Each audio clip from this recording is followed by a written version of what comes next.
Saudari-saudara yang terkasih di dalam Tuhan Yesus, saat ini kita akan mendengarkan biografi dari Santa Catarina dari Siena, Santo Petrus dari Verona, dan Santo Hugo Agung.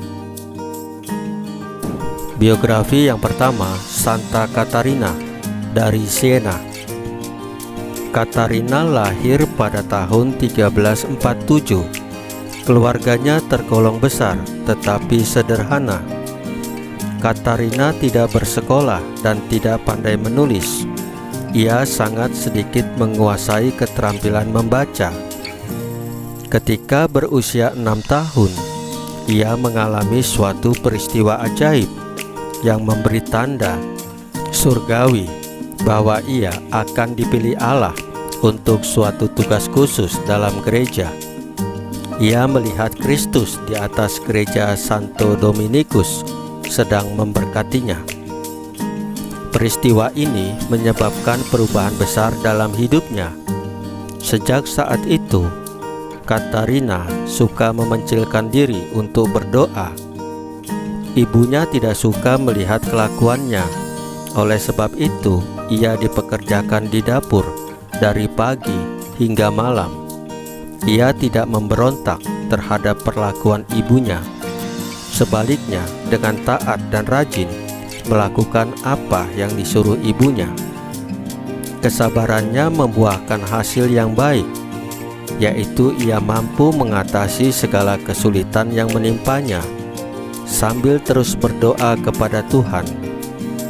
Sesudah mengalami banyak kesulitan, orang tuanya mengizinkan dia untuk masuk ordo ketiga Santo Dominikus.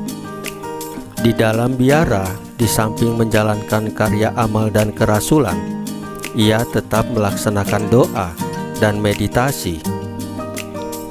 Dalam suatu penglihatan, Kristus menganjurkan kepada Catarina untuk menyurati paus, raja-raja dan para uskup serta para panglima guna memperbaiki keadaan masyarakat dan gereja. Catarina makin memperkeras puasanya. Ia tidak makan kecuali menerima komuni kudus. Ia dikaruniai stigmata atau luka-luka Tuhan Yesus. Atas permohonannya, stigmata itu tidak terlihat oleh orang lain selama hidupnya. Kemudian setelah ia meninggal dunia, stigmata itu baru terlihat di badannya secara jelas. Catarina memiliki karisma yang besar untuk mempengaruhi banyak orang. Ia berhasil membawa kembali banyak pendosa ke jalan Tuhan. Ia sendiri menganggap dirinya hanyalah alat Tuhan untuk menegakkan kemuliaannya. Ia meninggal dunia di Roma dalam usia 33 tahun. Biografi yang kedua, Santo Petrus dari Verona. Petrus lahir di Verona, Italia. Ia mendapatkan pendidikan di sekolah Katolik. Di sekolah, ia diajarkan tentang pengakuan iman para rasul atau credo. Kepada keluarganya, ia berkata, "Pengetahuanku tentang rahasia-rahasia iman Katolik sangatlah jelas dan dalam, dan keyakinanku akan kebenaran-kebenaran itu sangatlah kokoh, sehingga bagiku semua itu lebih merupakan sesuatu yang tampak di mataku daripada yang diimani belaka." Petrus masuk biara Dominikan. Setelah menempuh pendidikan hidup membiara, ia ditabiskan menjadi imam. Ia ditugaskan berkhotbah di seluruh wilayah Lombardia tentang ajaran iman yang benar. Para pengikut aliran sesat menyerangnya dengan berbagai tuduhan palsu. Para pembesar masyarakat menegur dan mengecamnya. Menghadapi kecaman-kecaman itu, Petrus tetap bersemangat menjalankan tugasnya sebagai pengkhotbah dan terus berdoa meminta kepada Tuhan Yesus agar kiranya ia dapat mati untuk Tuhan, sebagaimana telah diteladankan Kristus dengan mati di salib demi keselamatan manusia, termasuk dirinya. Doa-doanya untuk mati dalam nama Tuhan terkabulkan ketika ia dibunuh oleh 2 orang Kataris ketika ia sedang menjalankan tugasnya sebagai pengajar agama. Segera sesudah peristiwa pembunuhan atas dirinya, seorang pembunuh itu bertobat dan masuk biara Dominikan. Biografi yang ketiga, Santo Hugo Agung. Hugo Agung lahir di Samur, Prancis. Ketika berusia 15 tahun, ia masuk biara Benediktin dan menjadi abbas biara Cluny pada usia 25 tahun.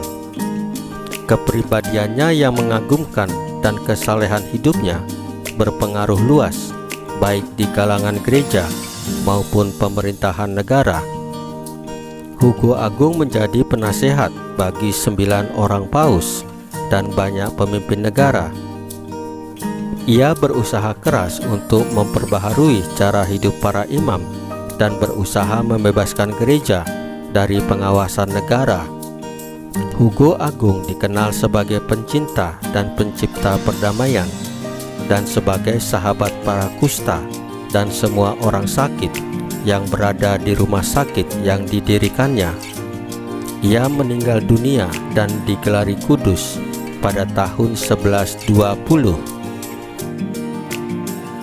Saudari-saudara yang terkasih di dalam Tuhan Yesus, firman Tuhan Yesus hari ini adalah, "Tidaklah demikian di antara kamu. Barang siapa ingin menjadi besar di antara kamu, hendaklah ia menjadi pelayanmu. Dan barang siapa ingin menjadi yang terkemuka di antara kamu, hendaklah ia menjadi hamba untuk semuanya. Karena Anak Manusia juga datang, bukan untuk dilayani, melainkan untuk melayani dan untuk memberikan nyawanya menjadi tebusan bagi banyak orang."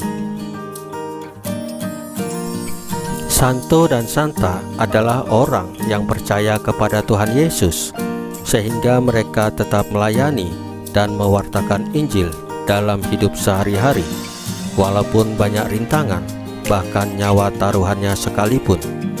Marilah kita mencontoh sikap, cara hidup, cara berpikir dari santo santa kita.